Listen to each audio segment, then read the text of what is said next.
Olá, povo bonito! Graça e paz, que Deus derrame muitas bênçãos sobre você, a sua família. Sintam-se abençoados. Um abraço aqui do canal Falando de Cristo na Estrada. Estamos aqui no YouTube para pregar a palavra de Deus. Se não me conhece, meu nome é Vanderlei Francisco, sempre comigo minha esposa, Dona Vilma, só que hoje eu tô aqui em casa, tô aqui no meu velho estúdio aqui, né? E a Dona Vilma continua passeando, viu, gente? Tá lá em Toledo, no Paraná. Oremos por ela, meus filhos, minha neta, lá em Toledo, lá no Paraná. Mais uma vez, um abraço para todos vocês aí no Sul, que segue aí o nosso canal. Se você não se inscreveu ainda, se inscreva, viu? Tô precisando de você. Chegamos aí a pouco mais de 400 inscritos aqui. Pouco a pouco a gente vai buscando a meta de 1.000 inscritos para pregar a palavra de Deus. Tá faltando você. Se inscreva aí, deixe um like logo de cara aí, põe o seu nome, faça qualquer comentário, pede oração, glória a Deus. Aí o YouTube ele vê a relevância e indica também para outras pessoas. Muito obrigado a você que está no Facebook, passamos de 5.000 pessoas no Facebook, na página da Rádio Web Falando de Cristo na Estrada, antiga rádio WF. E aí, vamos lá também, lá no Facebook, né? E o pessoal do Facebook vem para cá no YouTube. Em minhas mãos, amiga, companheira, Bíblia Sagrada, lâmpada para meus pés, luz para o meu caminho, a santa palavra de Deus. E aqui também, esse material maravilhoso, até o final de dezembro, vida, morte e ressurreição, né? Temas importantes aí, assista os vídeos anteriores, para você se inteirar de todos os temas e assuntos. Já falamos aqui sobre alma, já reforçamos de novo sobre alma, sobre espírito, né? Nós somos uma alma vivente, já aprendemos isso, né? Não temos uma alma vivente, somos um ser vivente, somos uma alma vivente. Então não existe essa história de alma penada por aí não. Alma indo para o céu, alma indo para o inferno, purgatório, ficando vagando por aí, tá? Isso aí é apenas filosofia grega, platônica, que vai influenciar o cristianismo. Então, nós estamos dando uma olhada aqui no Antigo Testamento, que ainda não tinha sofrido ainda essa influência, para poder entender aí os escritores inspirados pelo Espírito Santo, como é que eles encaravam esse tema. E falamos também do Espírito, né? O Espírito é o fôlego de vida, não é uma entidade que volta a Deus, a quem pertence, né? O problema da morte será resolvido unicamente na ressurreição. Ao tocar a trombeta, os mortos em Cristo ressuscitarão primeiro, né? Depois nós, os vivos em Cristo, né? Se estivermos vivos também, seremos transformados ali, teremos um encontro com Ele nos ares, tá? Muito bem, vamos orar porque hoje vamos falar sobre os mortos. Será que os mortos sabem alguma coisa, né? Quem morre tem algum tipo de consciência, né? Pois é, eu quero que você me ajude aí nesse tema hoje. Os mortos sabem de alguma coisa ou não sabem de nada? Pega a sua Bíblia aí, vamos orar para a gente estudar e aprender da palavra de Deus, porque Ele é o nosso professor. Querido Deus, amado Pai, mais uma vez em sua presença, pedimos perdão pelos pecados e falhas e lhe agradecemos porque o Senhor nos dá a oportunidade de aprender mais de Ti. Nos capacite, seja o nosso professor, esteja com cada irmão e irmã, visite essa casa agora, meu Pai, e abra o nosso entendimento para que possamos aprender e pôr em prática o aprendizado também. Precisamos de Ti, hoje e sempre, em nome de Jesus oramos. Amém. Amém. Glória a Deus por isso. De cara, nós já vamos fazer algumas leituras, tá? E eu afirmo em nome de Jesus, os mortos não sabem de nada, tá? De cara, assim, não sei a sua crença, não sei a maneira que você aprendeu, mas eu sei o que eu aprendi através deste livro, que eu acredito ser o nosso manual como cristãos. Aqui está o autor da vida, aquele que criou o ser humano, então ele pode falar melhor do que qualquer um, né? Então eu estou afirmando que os mortos não sabem de nada. Para isso, a pergunta é, o que aprendemos nos textos de Jó, Salmo e Eclesiastes que nós vamos ler aqui, né? Sobre a condição do ser humano na morte. Então nós vamos de cara para Jó, Abra sua Bíblia aí, Jó capítulo 3, verso 11 em diante. Geralmente eu não leio os textos bíblicos aqui para o vídeo não ficar extenso, mas como o tema é muito sensível e a maioria dos irmãos aprenderam de forma diferente, como eu disse, já nasce lá no Jardim do Éden a ideia da imortalidade da alma, mas quem profere a primeira vez que a alma é imortal, ou o ser vivo é imortal, é Satanás, né? Porque ele diz a alma que pecar. Ou, se vocês comerem do fruto dessa árvore, você morrerá. Satanás fala, não morrerá. E depois a Bíblia vem falando que a alma que pecar, essa morrerá, né? Então, a consequência do pecado é a morte. E não tem essa história, você morre o corpo e a alma fica por aí, não. A Bíblia já deixou isso bem claro. Agora, os mortos, de maneira geral, sabem de alguma coisa? Olha o que Jó está falando aqui no seu lamento, né? Ele está se lamentando pela sua condição, ele diz, por que não morri ao nascer? Por que não expirei ao vir a luz? Por que me receberam os joelhos e por que os seios para que eu mamasse? Pois agora eu estaria deitado e quieto. Olha o que ele diz, teria dormido e estaria em repouso. Anotou aí? Teria dormido e estaria em repouso. Salmo, vamos ver o que o salmista escreve aqui no Salmo 115 a respeito a isso. Os mortos sabem de alguma coisa ou não? Salmo 115, verso 17. Diz assim, tá? Salmo 115, verso 17 diz, os mortos não louvam ao Senhor, nem os que descem ao silêncio. Os mortos não louvam, né? Os mortos não cantam, os mortos não falam, os mortos não agradecem. Louvar não é só cantar, né? Eu já preguei sobre louvor aqui, né? É reconhecer o que alguém fez, o que faz, louvar, né? Então os mortos não louvam ao Senhor, nem os que descem ao silêncio. Vamos ver um outro salmo, Salmo 146, tá com a Bíblia aberta aí? Salmo 146 e o verso 4. Sai-lhe o espírito, o fôlego de vida, tá? O espírito aqui é o fôlego de vida, e ele volta para a terra. Naquele mesmo dia, perecem os pensamentos. Então, o morto também não pensa. Vamos ainda dar uma olhada lá em Eclesiastes, nós falamos muito de Eclesiastes aqui, né? O sábio, o que ele vai nos falar? Eclesiastes capítulo 5, capítulo 9, tá? Eclesiastes capítulo 9, primeiro verso que nós vamos ler é o 5. Ele diz assim, pois os vivos sabem que morrerão. Anota isso daí. Eclesiastes 9, verso 5 primeiro. Pois os vivos sabem que morrerão, mas os mortos não sabem coisa nenhuma, nem tampouco têm eles daí em diante recompensa, porque a sua memória ficou entregue ao esquecimento. E aí? Dá para duvidar da palavra de Deus como fez Eva ou você vai preferir acreditar aqui na palavra de Deus? Olha o verso 10 aqui, Eclesiastes 9, 10, diz assim, tudo quanto te vier à mão para fazer, faze-o conforme as tuas forças, porque no Seol, para nós aqui o cemitério, ou quem vai ser cremado, quem vai ser jogado no mar, para onde tu vais não há obra, nem projeto, nem conhecimento, nem sabedoria alguma.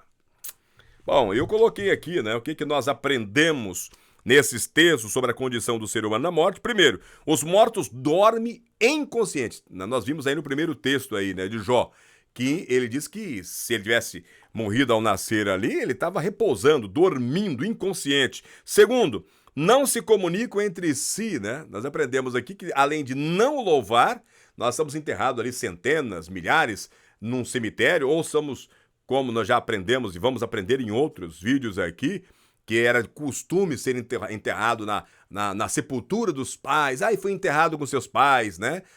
Principalmente os reis, né? E as pessoas hoje também têm o costume, né?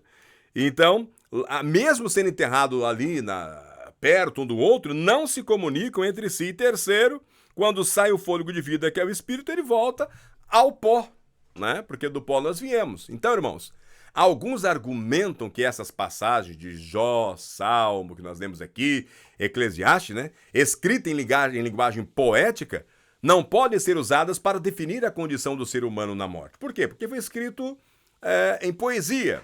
É verdade que às vezes a poesia pode ser ambígua e facilmente mal interpretada, mas não é esse o caso quanto a esses versos aqui. Sua linguagem é clara e seus conceitos estão em plena harmonia com os ensinamentos do Antigo Testamento sobre o assunto. Então não é apenas um texto isolado ou esse conjunto de textos poéticos isolados, né, que alguns dizem não valer porque está escrito em forma de poesia, mas há um grande conjunto de outros textos que nós já lemos aqui, reforçando essa ideia que os mortos não sabem de nada, não louvam, não têm consciência, não têm pensamento, não têm entendimento nem sabedoria, né? Primeiro em Jó capítulo 3, o patriarca lamenta o próprio nascimento. Nos momentos mais terríveis, quem não desejou nunca ter nascido? Já falou, preferia não ter nascido, o mundo está tão difícil, né? Então ele reconhecia que se tivesse morrido ao nascer, estaria dormindo, estaria em repouso. Nós lemos aqui. O Salmo 115 define o local em que os mortos são mantidos como um lugar de silêncio, porque os mortos não louvam ao Senhor. Isso não parece descrever que os mortos, né, os fiéis, agradecidos, estejam no céu adorando a Deus, como alguns falam, né? Ele está dizendo aqui que os mortos, né, não louvam o Senhor. Então não parece aqui, né, está descrevendo os mortos fiéis, agradecidos, louvando lá no céu a Deus, talvez por agradecimento, né? Então, de acordo com o Salmo 146, as atividades mentais do indivíduo cessaram aqui na morte também, né? Eclesiastes 9 acrescenta que os mortos não sabem de nada e na sepultura não há obra, não tem projeto, nem conhecimento, nem sabedoria alguma. A Eclesiastes 9 está dizendo que os mortos não sabem de nada. Quem está falando? A Bíblia. Meus irmãos e irmãs, essas declarações confirmam o ensino bíblico de que os mortos são inconscientes, tá bom? Os ensinos bíblicos da inconsciência na morte não devem gerar pânico nos cristãos, tá? Primeiro, não há inferno de fogo eterno. Grave isso daí. Não há inferno de fogo eterno, nem purgatório temporário esperando pelos que morrem perdidos. Segundo ponto, há uma recompensa maravilhosa esperando por aqueles que morreram em Cristo. Não é de admirar que para aquele que crê, a morte é de pouca importância. Para o cristão, a morte é apenas um sono, um momento de silêncio e escuridão. A vida está escondida com Cristo em Deus. E quando Cristo, que é a nossa vida, se manifestar, então vós também sereis manifestado com ele em glória. O Ellen White escreve baseado em Colossenses 3:4 ali, né? Escreve isso lá no livro Desejado de Todas as Nações. Como eu disse, a solução para o problema da morte é a volta de Jesus Cristo, onde nós seremos ressuscitados, tá? E aí, como eu falei para vocês, né? Fulano, Bertano está descansando com os antepassados. Leia Gênesis capítulo 25, 8. 2 Samuel capítulo 7, 12, 1 Reis capítulo 2, 10 e também 1 Reis capítulo 22, 40. Esses textos, o que eles acrescentam à nossa compreensão a respeito da morte, né? Eu li esses textos aqui, irmãos, e eu coloquei: todos os mortos descansam na sepultura inconsciente e não se comunicam entre si, mesmo estando juntos. Eu já disse aqui, então eu vou repetir. Gênesis 25, 8, 2 Samuel 7, 12, 1 Reis capítulo 2, verso 10 e Reis 22, 1 Reis 22, 40. Eu vou ler um pelo menos aqui, né? Eu vou pegar logo Gênesis capítulo 25, verso 8, diz assim: E Abraão expirou, morrendo em boa velhice, velho e cheio de dias, e foi congregado ao seu povo. Então, a Bíblia está dizendo que ele foi enterrado junto com os seus, lá, como eu disse aí, né? Lá em 2 Samuel, capítulo 7, e o verso 12, tá aqui, ó. Quando teus dias forem completos e vier a dormir com os teus pais, então farei levantar depois de ti um dentre a tua descendência que sair das tuas entranhas e estabelecer o seu reino. Também está falando que ele vai dormir aqui com os pais, né? E vamos dar uma olhada ali em 1 Reis também, tá? Por que eu estou lendo? Geralmente eu não leio para o vídeo não ficar grande, mas eu sei que o tema é melindroso, é sensível. 2:10, tá? Tá dizendo assim: Depois Davi dormiu com seus pais e foi sepultado na cidade de Davi. Então, o Antigo Testamento expressa de diferentes maneiras os conceitos de morte e de sepultamento.